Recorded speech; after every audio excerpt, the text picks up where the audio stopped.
Another day, another vlog. Magandang araw. For today's vlog, ito na pala yung balik ko sa Luzon. So ayan, first time kong sumakay ng Tugo na barko.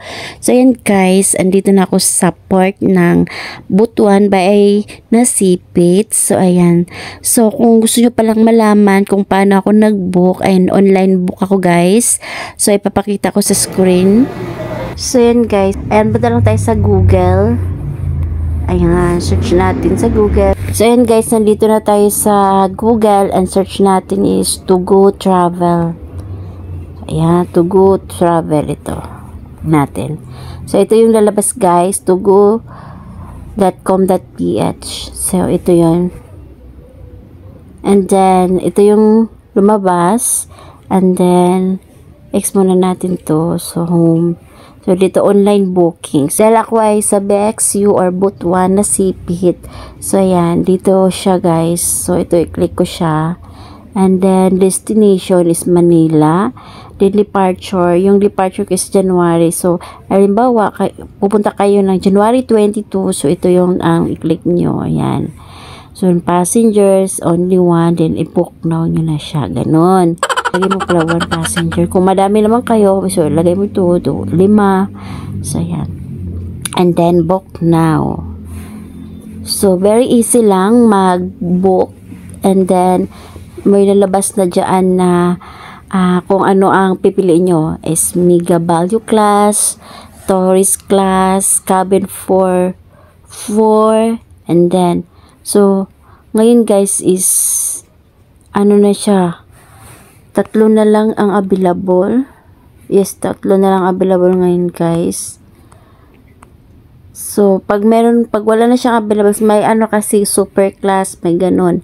So, nung ako is tourist class yung sinelect ko nung sa akin.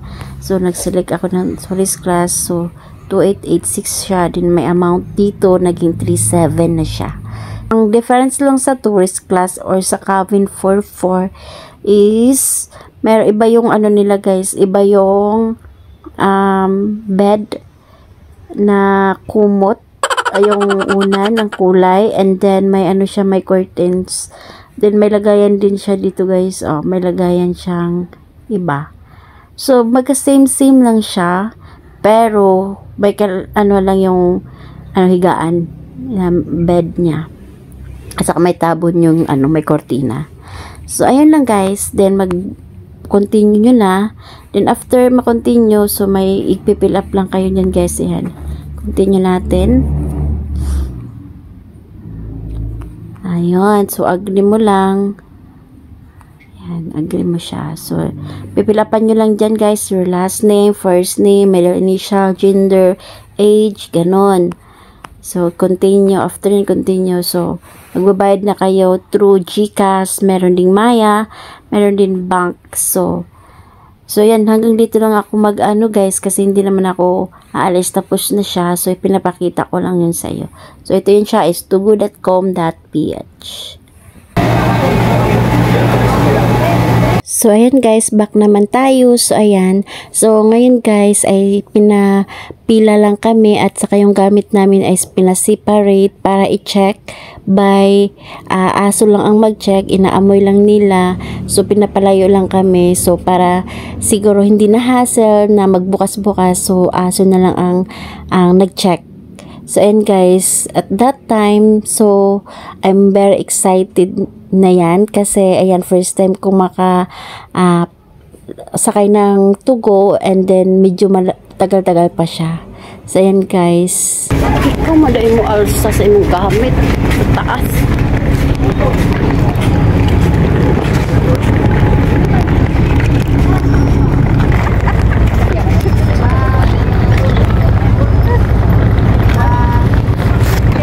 Ikaw mag-iay.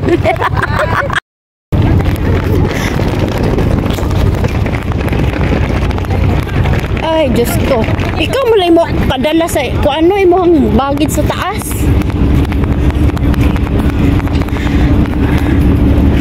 Ay. Mura. Hindi ka daw akong open. Gibiyaan na ka? Wahid, malalaki man. Ayo. Magulat pa to. Wala ka diri eh. dito ba? Ay, sorry. Basta nagkalisod picture gapon kay aray. Shopping niya po kabila. Tugo.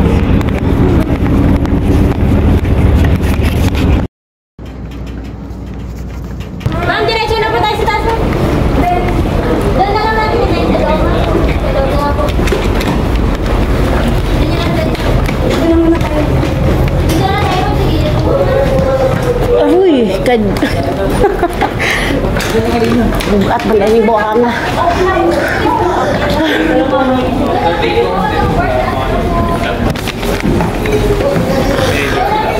Taas mo po.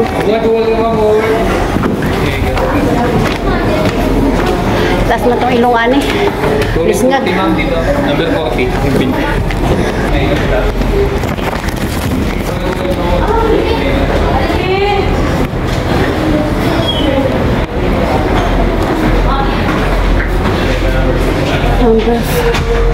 Number 40 daw ako. 40, 37. Aroy, grabe.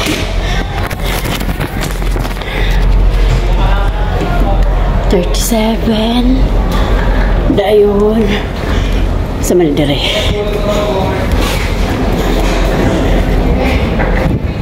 38.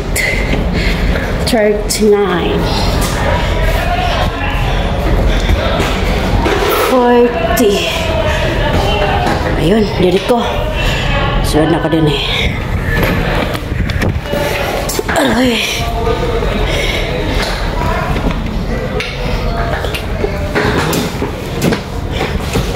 Mau ni sulod. So guys, upat rami din ni kabuok. Grabe ka, kapoy. Pawis ako.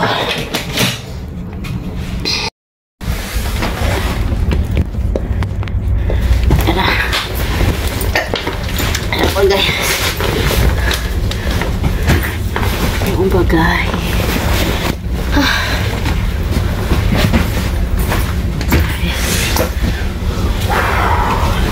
Ay, putis.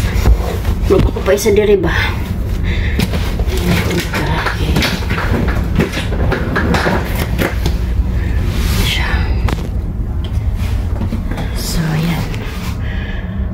And guys, nandun eh. Ano ko siya TV.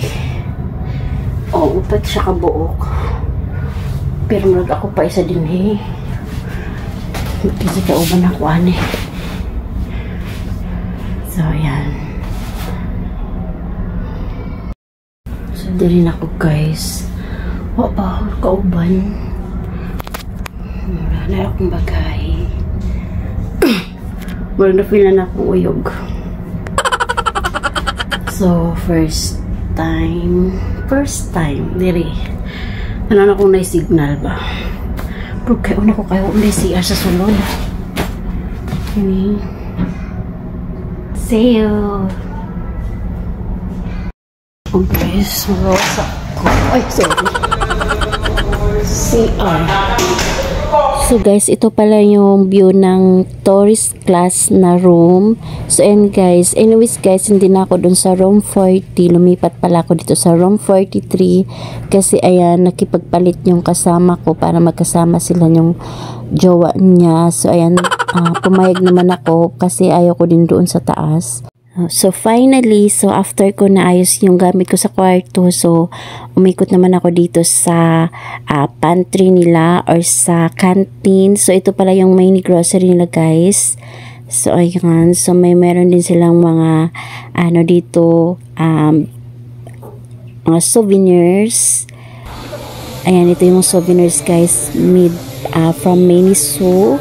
So ayan. So, may cake din sila dito guys. Halimbawa, birthday nyo. So, ayan, pwede kayong bumili dito ng cake. And then, ito din yun ang view ng canteen guys. So, ito yung island, tawag nito, Island Fiesta, tawag nila. So, ito yung view ng canteen. So, ayan, dito kami kakain ng dinner, breakfast, and lunch. Balik ta, diba? breakfast, lunch, and dinner. So ayan guys, kumain muna ako dito, nag-snack muna ako ng ng cup noodles. So pero ayun pala guys, mali pala yung ko dyan, snack dyan guys, kasi ayan, kakain na pala kami ng dinner. So ayan, dahil nagutom ako sa biyahe kanina, and then ayan, kumain ako ng cup noodles. So ayan, kinain ko na din yung ibang pasalubong ko dyan guys. So ayan, so the first time ko siya, so hindi ko alam kung anong oras ng kain. So ayan guys, nagmamasid ako dyan. So nakita ko nakapila na sila. So ayan pala is kainan na siya guys, kahit hindi pa nag-announce. Nakapila na yung iba kasi yun, sanay na silang sumakay ng barko. So ayan, ganung oras, nakapila na sila kahit hindi pa na-announce na pwede na pumila. So ayan guys, makikita nyo, ayan guys, may mga nakapila na sa kantin. So ako maya ako ipipila ulit kasi ayan, sayang naman yung dinner ko.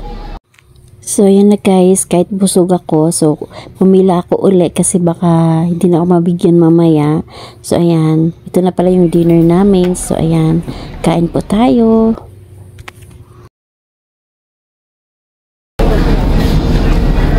Nag-vlog naman dahil, no? Oo.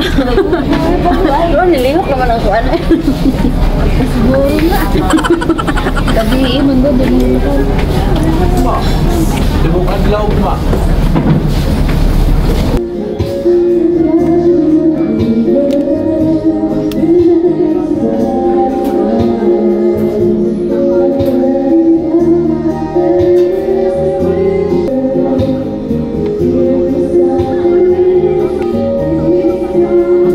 Guys, kung gusto nyo naman mag-video kayo dito, so may mga video kayo rin dito. So dito guys, makikita mo ang tubig dito, o nakikita mo yung pag-under ng barko. So ayan, and gustong gusto ko dito sa gilid banda kasi ayan, makikita ko yung tubig at saka yung view.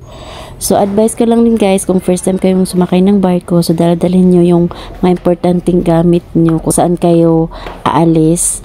Ayan, kagaya sa akin, yan, dadala ko kasi hindi natin malaman, hindi natin kikilala yung mga kasama natin. So ayan, see you in my next vlog. See you in part 2. Bye!